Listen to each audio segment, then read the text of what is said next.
어, 이재명 이야기 한번 해볼게요. 이번에 아랜서치가 한 여론조사를 보니까 이재명이 차기 주자 또 압도적 1위를 했어. 이런 여론조사 아주 바람직해요. 칭찬해. 왜냐하면 이게 대선이 굉장히 멀리 있는 상태에서 한쪽으로 쏠린다는 것은 몇 가지가 함의가 있어요. 하나는 대선이 가까워질 수도 있다는 뜻이에요. 뭉치고 있다는 뜻이고 이재명에 대한 탄압에 대한 국민들의 반발일 수도 있고 이런 측면도 있는 거고 대선이 멀리 남아있지만 어떤 면에서 보면 지금 못하고 있는 대통령이 임기를 채우지 못했을 경우엔 대세론으로 그냥 가버립니다. 아, 이재명이 대통령 될 거야라는 분위기도 있어. 물론 이 존재감 때문에 더 탄압을 받게 되는 측면도 있겠죠. 요거는 우리 기억을 하셔야 되고요. 결국 핵심 그거예요. 검찰이 이재명을 사법 리스크라고 하면서 막 기소를 했지만 전 응답자층에서 이재명 1위 났다는 거. 이거 굉장히 아주 놀라운 일입니다. 그러니까 이게 대통령실과 대통령만 모르는 거예요. 얼마 전에 세종문화회관 앞에 우리 어떤 예술가가 대통령 벌거벗은 임금님 형상을 한 그 포스터를 붙였었잖아요. 딱 그 모습입니다. 왜 남들은 우리 그 국민들은 다 아는데 본인만 모르고 본인 주변에 있는 핵심들만 모르는 이 상황. 그러니까 뭐 아까도 말씀드렸지만 정쟁하고 그리고 또 뭐 이거 야당 보복하고 이재명 탄압하고 이걸로 본인 지지율 절대 회복 안 됩니다. 오히려 더 지지율 잃는 거고요. 기소하고 나서 제가 이 여론조사 자세한 내용들을 들여보니까 그 왜 최근에 이재명 그 대표에 가해졌던 그 수사 부분에 대해서 어떻게 생각하느냐 중도층이 훨씬 더 이것이 공정하지 못하라고 판단하고 있고요. 김건희 씨 특검에 관련돼서는 아직 부당하다라는 생각이 중도층에서 더 높았어요. 이런 것만 봐도 국민들도 다 제대로 알고 있거든요. 자, 그래프를 한번 보셔야 돼요. 어느 정도 위치에 있는지. 그래프를 보시면 무슨 에펠탑 하나가 서 있죠. 이게 세 번째. 나머지는 다 잔챙이들. 그나마 놀라운 건 한동훈이에요. 이재명의 지지도가 이 정도면 계속 각인되는 과정이라고 보시면 돼요. 다음 대통령은 이재명이다라고 국민의 인식이 뇌리에 바뀌면은 실제로 이재명을 반대하는 층에서도 이재명을 함부로 못하는 이거 측면이 분명히 있고요. 만약에 윤석열 임기 말이라고 하면 이재명은 사실상 대통령 노릇해버리는 거거든요. 이 정도 위치에 올라와 있다 보고 더 놀라운 것은 전 연령층 전 지역에서 1위라는 거. 18세부터 20대까지 이재명 1위, 30대 이재명 1위, 40대 이재명 1위, 50대 이재명 1위, 60대 이상도 이재명 1위. 물론 주자들이 많이 이렇게 여러 명이 있기 때문에 생긴 현상일 수도 있는데 서울 이재명 1위, 경기 인천 이재명 1위, 대전 충청 세종 강원 이재명 1위, 부산 울산 경남 이재명 1위, 대구 경북에서도 이재명 1위. 사실상 평정을 하고 있는데 이게 아무 의미가 없다고 생각하시면 큰일 나요. 이게 국민들 속에서 찍지 않더라도 다음 대통령은 이재명이겠냐는 의식을 공고화시켜준다고. 그러니까 다음 대통령은 이재명이겠네라는 의식을 공고화시켜주는 반면에 또 한편으로는 이렇게 기울어진 운동장 속에서 이 사법 리스크를 안고 이런 압도적인 지지를 받는 거는 한편으론 지금 공식적인 대통령은 윤석열이지만 정말 심리적 대통령은 이재명이라고 국민들이 생각하고 있다고 생각합니다. 예. 이건 윤석열 효과도 분명히 있어요. 이재명 본인의 능력도 있겠지만 윤석열 효과도 있는 거예요. 아유, 저걸 대통령이라고. 그리고 돌아봤더니 민주당 대표 이재명은 계속 민생 이야기하면서 또 워낙 똑똑하니까 그 이미지가 에이씨 내가 안 찍더라도 다음은 이재명 했으면 좋겠다 같은 심리가 작동을 하고 있는 거라고 봅니다. 그리고 우리 지금 한 4개월? 아니 이제 언제요? 3월 달이니까 몇 달 전만 들어가서 보면 그 결과가 24만 표 정도 차이거든요. 24만 표 사실 우리나라 전체에서 보면 저희 지역구 인원밖에 안 되는 그 숫자입니다. 근데 이 정도 차이를 가지고 완전히 달라진 그 권한을 부여받은 상황이잖아요. 국민들이 근데 아까 말씀하셨듯이 전혀 얼토당토 안 한 사고가 일어난 걸 다 인지하면서 지금 이재명 저는 이 결과보다 더 높게 지지를 받고 있을 거라는 생각을 저는 하고요. 예. 여기 하나 생뚱맞은 거는 이 뭐 잠재군 후보에 한동훈을 왜 넣어놨는지도 좀 이해가 안 되는 부분도 있어요. 한동훈 얘가 생각 있는 애 같으면 빼달라고 하지. 생각이 법무부 장관 장관인데. 아닙니까? 아유 씨. 생각이 없는 걸 왜 모르세요? 자, 이재명을 삼자 뇌물로 그랬잖아요. 그 삼자 뇌물죄에 대한 조롱들이 엄청 나오고 있더라고. 몇 가지만 볼게요. 요거는 제가 유튜브 커뮤니티 올려드린 건데 제가 만든 건 아니에요. 제3자 뇌물이란 김만배가 누나들을 통해서 윤석열 부친 집 사준 것을 말한다. 굉장히 아주 정확한 예. 뜻이죠, 이게. 본인이 직접 안 받았지만 제3자를 통해서 뭔가를 수수했다 이런 거잖아요. 그것도 공무원에게. 네. 그죠? 그리고 그 유튜브 짤 잘 만드는 데가 중에 하나가 민중의 소리예요. 민중의 소리는 그 말을 존칭하는 걸 다 빼버리고 반말로 얘기하면 훨씬 재밌어진다. 한번 봐봐요. 자, 내가 이해시 의원 할게요. 여기 유니그는 지금 이윤정 패널이 해주세요. 네. 지자체장이 기업 유치하고 일자리 창출 위해 도시계획성 혜택 주는 게 다 3자 뇌물죄냐? 본질은 그거잖아. 이재명 주머니로 돈이 들어갔어? 증거 있어? 성남FC는 공공기관이야. 그 공공기관이 광고비 받았잖아. 두산 오포로. 도시계획위원회가 행정적 절차를 밟아서 용도 변경했어. 그게 시장 마음대로 하는 거냐? 3년 3개월 동안 탈탈 털어서 아무것도 못 나오니까 갑자기 뭐가 있는 것처럼 송치했단 말이야. 이건 누가 봐도 어이없는 정치보복이야. 누가 기획했는지 모르겠지만.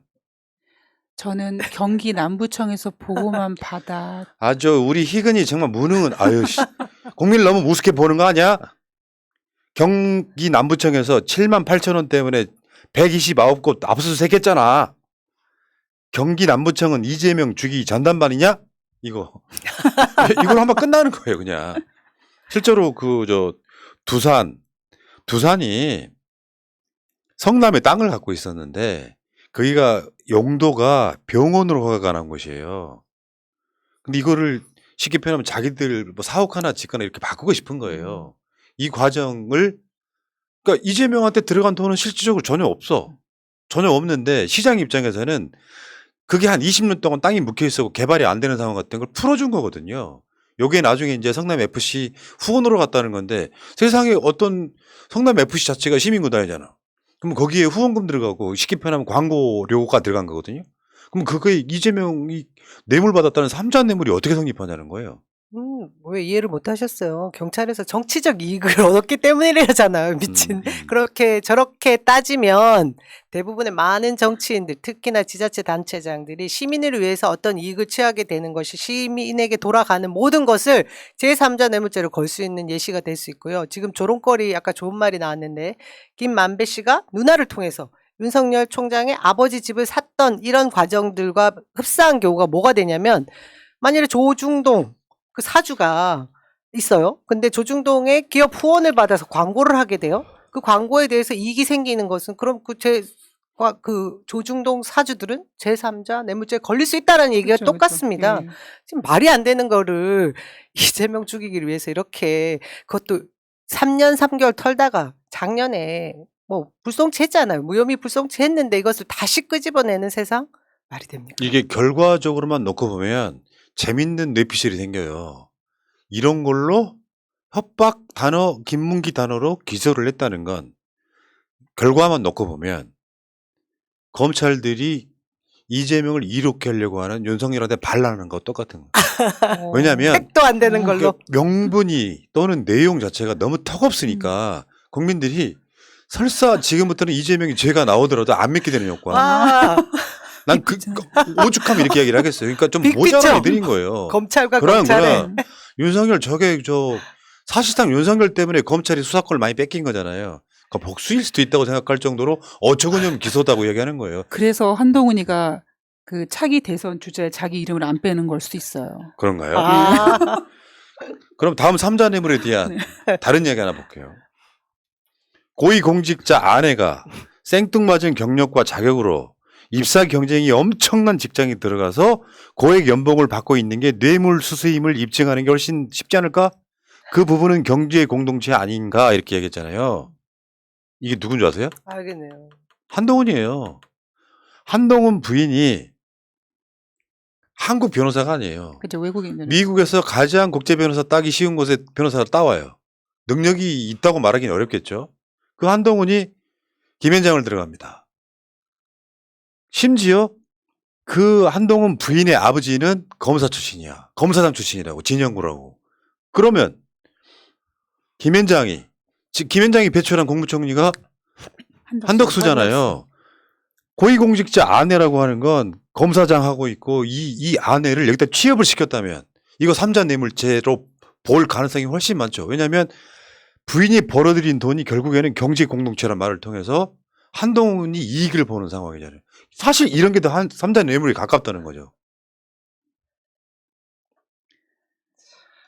진짜 이건 이재명 대표한테 그 성남시장 시절에 했던 많은 행정적인 그 결과물을 놓고 뭔가를 털어보겠다, 곰국 끓이듯이 또 끓이고 했는데 결국 지금도 드러나는 것은 야, 성남에 정말 많은 이윤을 돌려줬구나. 대단한 업적을 쌓았구나. 그것만 확인시켜주고 있습니다. 그러니까 정치적 이득을 봤다. 이재명 대표가 돈은 받지 않았지만 정치적 이득 봤죠. 네. 대선 후보까지 됐습니다. 그렇죠. 그러니까 정치인이 그 이득을 얻기 위해서 정치를 하고 시민들에게 공공의 이익을 주는 거 아닙니까? 그러니까 그게 그 정치적 이득이 결국 행정 업적이잖아요. 그렇죠. 행정 업적을 정치적 이득이라고 포장해서 마치 뇌물로 이렇게 엮으려고 하는 굉장한 양아치 같은 짓을 하고 있는 거죠. 비슷한 사례가 있어요. 우리나라 검찰들이 얼마나 모자란지 설명해 주는 거.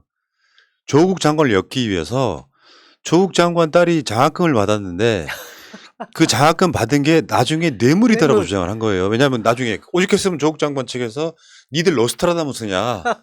왜냐하면 장학금 받은 건 훨씬 전이고 그 후에 수년이 흐른 뒤에 이 사람이 무슨 뭐 부산 의료원장을 한다거나 그러면 그게 딸한테 수년 전에 장학금을 주고 그걸로 부산 의료원장을 그것도 정권 바뀌기 전에 이거를 뇌물로 엮은 놈들이라고. 거기에 대한 반발이 아까 좀 전에 보여드렸던 모 페이스북에서 가져온 이야기예요. 제3자 뇌물이라고 말하는 게. 우리 국민들 똑똑합니다. 검사들이 이렇게 엮으면 옛날처럼 엮어지는 게 아니에요. 자, 국민을 정말 뭘로 보는지. 자 그리고 이재명 대표가 봉화마을을 갔었죠. 그러니까 봉화마을을 참배를 했는데 잠깐 보겠습니다. 이런 장면들이 이상하게 마음이 뭉클해.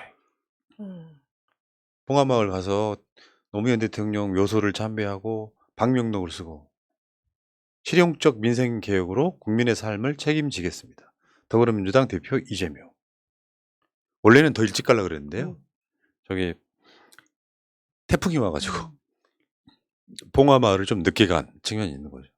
근데 노무현 대통령 생각해 보세요. 여러분 제 뒤에 제가 잠깐 비켜드릴게요.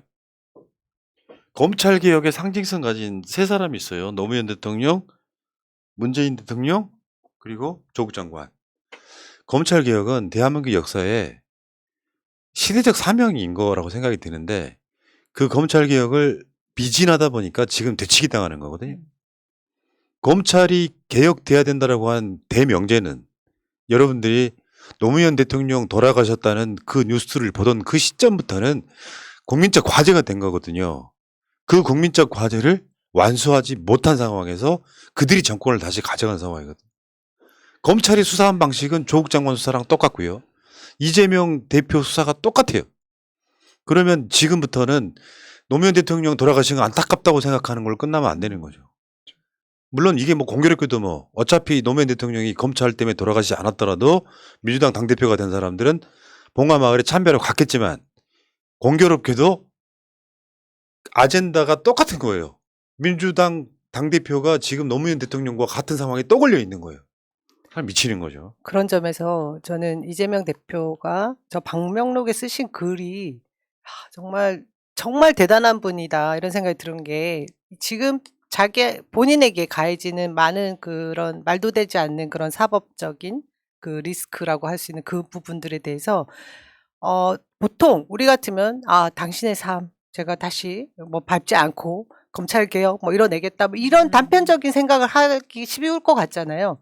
근데 지금 이재명 대표는 그런 쪽으로 절대 접근하지 않습니다. 이 모든 것은 결국 우리 민생을 다 돌보면 우리 국민들이 벌써 알아줄 단계까지 와 있는 이 눈높이를 다 알고 계신 거죠. 저는 저 방명록 보면서 감동받았어요. 그러니까 이재명 대표가 우리 맨 처음에 대통령 후보로 이제 그 공약 같은 거, 뭐 소확행 같은 거 할 때 저희가 농담 반 진담 반으로 이재명 대통령 시켜서 청와대 집어넣어서 일 시키자 이런 식으로 오직 국민에 대해서 생각하는 부분은 민생 안정, 민생 복지 이런 부분만 생각했던 후보였잖아요. 그렇기 때문에 오히려 지금 윤석열이 하는 어떤 행위에 대해서 더 차별적으로 느껴지는 거고 노무현 대통령을 찾아뵀을 때 저런 방명록도 어쩌면 이재명 대표가 대통령이 되려고 했던 그 첫발부터 지금까지 그리고 앞으로도 변하지 않을 신념이라고 생각합니다. 알겠습니다. 자, 이재명 대표는 그래서 사람들이 이런 게 있거든요. 무언가를 피해 보려고 뭔가를 한다라고 하는 거는 굉장히 악의적 언론의 시각이에요. 정치인은 당연히 그래야지. 이재명 혼자 예를 들어서 검찰과 싸운다고 생각해 보세요. 이재명의 위치는 이재명 개인도 있지만 성남시장이었던 경기도지사였던 대선 후보였던 이재명 개인도 있지만 현재 제1야당의 대표란 말이죠. 그 사람을 이유가 되면 상관이 없다니까. 보소르신 이재명 대표가 어떤 특정 누군가로부터 어마어마한 뇌물을 받았다면 수사 저도 찬성. 근데 기소하는 게 말이 안 되잖아. 김건희 기소 안 하는 거하고 이재명 기소하는 이유가 너무 상반되고 다르잖아요. 법은요. 어르신 제 얼굴을 한번 보고 말씀하시죠. 법은요. 공정해야 되는 거 아니에요. 공정하지 않으니까 문제인 거죠. 그러니까 이재명 대표 입장에서는 그 이야기 한마디 한 거예요. 정적 제거하지 말고 민생에 주력하라. 가르치고 있는 거예요. 참교육하고 있는 거야. 윤석열한테. 너 그래야 살아 이렇게 이야기하고 있는 거야. 그러면서 한마디 했죠. 이게 이제 딱 그런 느낌인데 그 최고위원회의에서 한 말인데 한국 전기차 패싱한 거 요거를 또 콕 찍어서 이야기를 합니다. 윤석열이 되게 아플 수밖에 없잖아요. 그거 만회하겠다고 가는 건지 모르겠는데 이건 뭐 외교 경제 이런 거 실패. 민생 실패했지 외교 실패하면 다 실패한 그렇죠. 거지. 아무것도 못하고 있어 지금. 나는 윤석열 캐릭터 처음 봐요. 역대급 모질이에요. 이거는. 이 돌이킬 수 없는 게 외교 현장이라고 누누이 말씀드렸고 가장 걱정되는 부분이다라고 했는데요. 저희가 지금 내치는 시스템으로 돌아갈 수 있을 것이다라고 했는데 사실 그것도 안 되고 있습니다. 근데 외교 현장에서의 그 실수가 진짜 심각한 문제를 낳는다는 게 지금 경제 전반에 걸쳐서 엄청난 지금 쓰나미를 밀고 오고 있는 건데 바이든 대통령하고 정상회담 하고서 지금 다 빼줬잖아요. 거둔 거 하나도 없이. 우리 자국 이익은 하나도 없고 바이든 대통령 재선하는 거에 도움되는 일들만 계속 다 해준 상황이 되었고 그와 더불어서 펠로시 하원 의장 패싱하는 바람에 지금 일각에서 들리는 거는 그냥 썰인데요. 그 당시에 이제 내한을 한 이후에 그 인플레이션 감축법에 관련돼서 한국 부분의 어려운 점들을 좀 해결해주고 싶어서 뭐 얘기를 듣고 싶어했다라는 얘기도 들려요. 근데 그 상황에서 만나지 않는 것 때문에 오히려 지금 저희가 더 불이익을 얻고 있다라는 네. 얘기도 있습니다. 맞습니다. 자, 그 최고위원회에 나왔던 명장면 하나 있어요. 그거 소리 필요 없이 잠깐 보겠습니다. 이재명 당시 시장 혹시 넌주시 뇌물 받으신 적 있습니까? 이재명 웃죠. 넌주시 건네 받으신 돈 있으십니까? 왜 왜 이랬어요? 저걸 또 코미디 같은 이야기지 사실은. 조선일보인가요? 악의적으로 썼잖아요.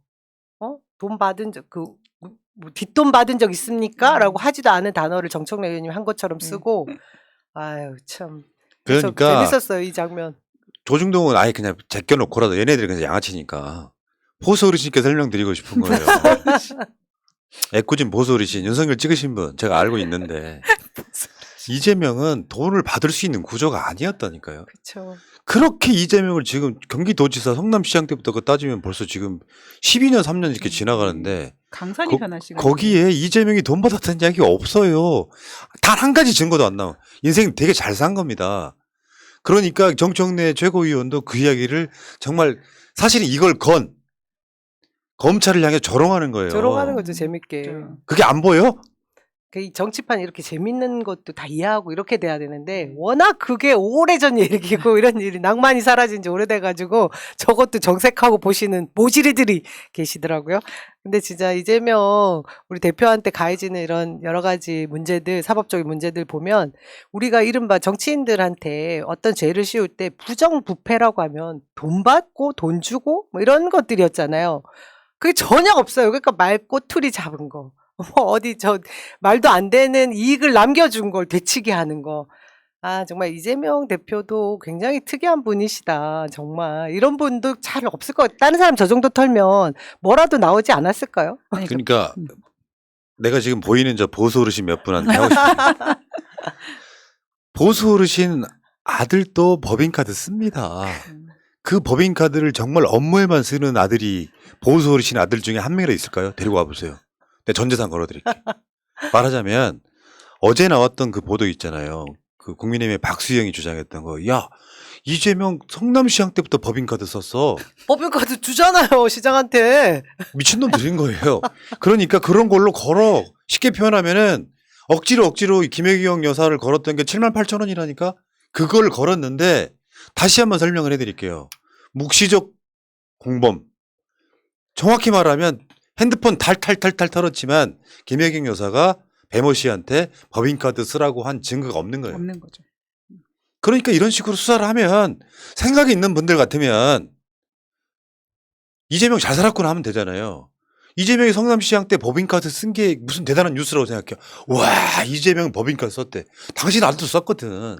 지금 보수 어르신들이 그럴 만한 이유가 있어요. 제가 오늘 여기 오기 전에 저희 지역의 그 사무실에서 어르신들하고 대화를 한참 하다 왔는데 보수 어르신. 예, 아니 근데 우리 쪽인데도 그 잘못된 정보에 오염되신 네. 어르신이 계셨거든요. 카톡에 그런 영상들을 받으셨는데 어떤 거냐면 이제 김혜경 저도 이거 신고 받았어요 얼마 전에 김혜경 여사가 이제 소환 조사되고 나와서 그 카메라 앞에 선 장면에 바로 이재명 대표가 예전에 어떤 영상 같은데 짜집기 돼 있는 욕설 같은 걸 붙인 거예요. 그러니까 부인한테도 이런 막말을 하는 대표를 영상을 만들어서 다 띄우는 거예요. 지금 최근 거라고. 그러니 이걸 보라고. 이런데 어떻게 나란 일을 하냐 이런 말씀을 하셔서 제가 이거 고발 조치했습니다. 당에서 허위 가짜 조작 뉴스다. 그러니까 이 어르신들이 그 잘못돼 있는 오염돼 있는 뉴스 그런 내용들을 자꾸 보시더라고요. 그러니까 이 유명한 이야기가 있죠. 똥파리 탈출은 지능손. 그러니까 이건 뭐냐면은 언론에 현혹되고 세뇌돼가지고 정말 괜찮고 선한 사람을 악마화시키는 것에 막 박수를 친 사람들이 있잖아요. 이런 분들이 나중에 나 사인간에도 그런 이야기 많이 쓰거든요. 상대가 나를 오해하고 있을 때 너 나중에 언젠가 나한테 미안해할 거다. 사람이 이런 게 있거든요. 앞뒤 따져보지 않고 무조건 어떤 말에 선동돼가지고 계속해서 자기가 거기에 그거 나는 정상적인 민주시민이라고 생각하지 않습니다. 민주시민 정도 되면은 이제 내가 사리 분별할 능력이 돼야 되는 거죠. 무엇이 잘못인지 무엇이 맞는지를 구분할 능력이 돼야 되는 거죠. 그게 안 되는 사람들이 민주 진영에 대해서는 꽤 많다고 생각합니다. 그런 점이 있고요. 자, 어쨌건 지금 오늘 채팅창에 또 멤버십 해주시는 분들 정말 많아서 감사드린다는 말씀드리고 가봅시다. 한번 가보자고. 뭐 안 되면 말고 뭐 저 운영비가 좀 부족하면은 패널들 없이 하지 뭐. 그러세요. 쇼핑이 후원입니다. 여러분 구독 좋아요는 사랑입니다. 예, 멤버십이 감사합니다. 생명입니다. 예. 자, 채널 구독 좀 해주시고요. 자, 다음 주제로 넘어가겠습니다. 채널 구독.